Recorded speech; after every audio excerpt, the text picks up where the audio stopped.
தசாபுக்தியில் சஷ்டாஷ்டகம் என்பது கடுமையான தொல்லைகளை தரும் என்கின்ற நான் சொன்ன விதி இந்த இடத்துல செல்லுபடியாகாது. ஏன் அப்படின்னா செவ்வாயின் இன்னொரு வீடான செவ்வாய்க்கு ஆறாம் வீடான கேது வந்து செவ்வாயின் இன்னொரு வீட்டில் தான் இருக்கிறாரு.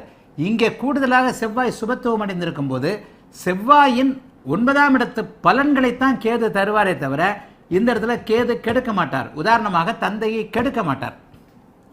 செவ்வாதச ராகு புக்தி, இந்த செவ்வாதச ராகு புக்தி என்றது ராகு 12ஆம் இடத்தில் இருக்கக்கூடிய அமைப்பில் ராகுவிற்கு சூரியனுடைய லக்னம் ஆகாது என்பதன் அடிப்படையில் இருந்தாலும் ராகுவிற்கு வீடு கொடுத்த சுக்கிரன் வலுவாக இருக்கிறார் என்பதன் அடிப்படையில் செவ்வாதச ராகு புக்தியில் இந்த செவ்வாயின் கோச்சார பாவத்துவ சுபத்துவ அடிப்படையை பொறுத்து இந்த செவ்வாயின் காரகத்துவங்களில் விரயங்கள் ஏற்படும். எப்படி விரயங்கள் ஏற்படும்? தங்கச்சிங்க அக்காங்க மூலமாக விரயங்கள் ஏற்படும். ஏன் தங்கச்சிங்க அக்காங்கள் மூலமாக விரயம் ஏற்படும்?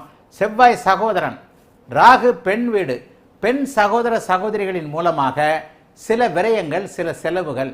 தசாநாதனுக்கு 12ல் ராகு இருக்கிறதுனால சில விரயங்கள் சில செலவுகள் ஏற்படும். ராகு பொதுவாக சிம்ம லக்னத்திற்கு நல்லவைகளை செய்யக்கூடிய அமைப்பில் இல்லை. அதே நேரத்தில் இந்த ராகு புக்தியை கணிக்கும் போது கோச்சாரத்தில் எங்கே இருக்கிறார் அப்படின்றத பார்க்கணும். கோச்சாரத்தில் இவர் செவ்வாயை பீடித்தே இருக்கும் பொழுது செவ்வாய் சுத்தமாக கிரகணத்தை கோச்சாரத்தில் அடையும் போது தசாபுக்திகளில் நன்மையை தரக்கூடிய அமைப்பில் அல்லாமல் இருந்து விடுகிறார். ரொம்ப ரொம்ப முக்கியமான பாயிண்ட்.